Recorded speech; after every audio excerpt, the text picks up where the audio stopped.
Throughout Singapore, there are stories to be told about the innovative thinking and problem-solving that have laid its foundations and continue to shape it to this day.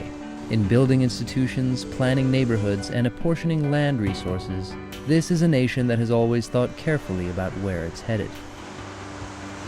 As Singapore's newest housing development, Punggol Ecotown is a showcase for urban living solutions pioneered by the Housing and Development Board. It's also a testbed for technologies that foster eco-friendly living and strong integrated communities. Here, developers are pushing the boundaries of how a housing project should look, feel, and function.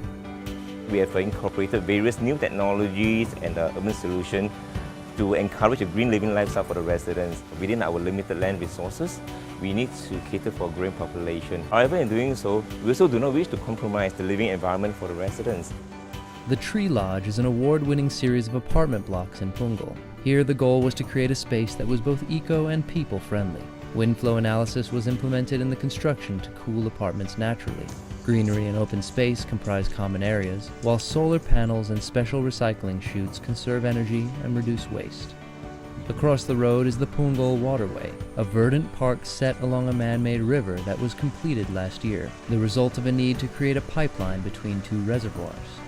Instead of providing a functional and utilitarian kind of infrastructure, we designed it into something that is beneficial and useful for the residents and public to enjoy. And in doing so, we actually have a 4.2 kilometers waterway that meanders through the town. HDB hopes to be a sustainable development solution hub so that we can share similar experience and knowledge with other cities of high-rise and high-density built environment.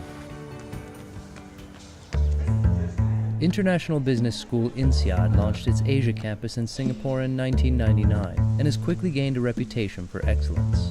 Dubbed the Business School for the World, they also have a campus in Fontainebleau, France, and a smaller operation in Abu Dhabi. INSEAD has become extremely attractive in my view for students because you can get one of the best management educations in the world, but at the same time you can get exposure to Asia. Our students learn to work with teams which consist of representatives from all over the world. Being in Singapore helps us attract more interesting people with more challenging ideas. In addition to its standard MBA training, the school has launched a number of special programs aimed at the region's growing need for business education. There's an 18-month program for senior leaders in India, while in Singapore there's a part-time global executive MBA program geared to those already working. Over 40 nationalities are represented amid the faculty, while the student body hails from 83 countries around the world. For INSEAD, Singapore was an obvious choice when setting up their Asia base. For us, Singapore is the perfect location if we want to be in Asia because it's close to India. Indians are happy to come here. It's relatively close to China, so Chinese people come, Australia. Some of the students come with perspectives that are completely different from what you have seen before. And I think that this diversity is part of the DNA of INSEAD. And it matches, I think, perfectly with the diversity that Singapore can offer. Gillman Barracks is a brand new hub for the contemporary arts. The former military site's latest incarnation houses over a dozen galleries from around the world and will eventually feature an arts research center as well as a residency program. Gillman Barracks was conceived to develop the ecosystem within Asia, not just in Singapore. So it's really a meeting place, and this is what an art center should be, apart from being a platform for exhibitions and production and research. What I think Gillman and Singapore can play in the future is really a platform for these Southeast Asian artists to get onto the international stage.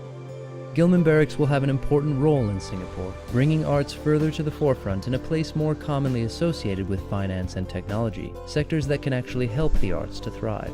Singapore has a potential to become an important art center internationally, given its position within Asia, but also how Singapore is known for its cultural diversity and also its good business infrastructure, which are kind of the fundamentals for a strong art scene. Art itself is synonymous with innovation, I think. Art is really about new ideas, new ways we look at our society, new ways we think about things. What's innovative about Gillman Barracks is the way we're understanding this new ecology that's emerging here in Asia and the important roles that galleries play in the development of the whole ecosystem. As Singapore's population grows and the world around it changes, its forward-looking policies continue to ensure that it can innovate and adapt as necessary, staying competitive and leading the region in knowledge and infrastructure. And just as importantly, it's got an eye on the necessary balance, ensuring Singapore remains a desirable place to live, work, and study well into the future.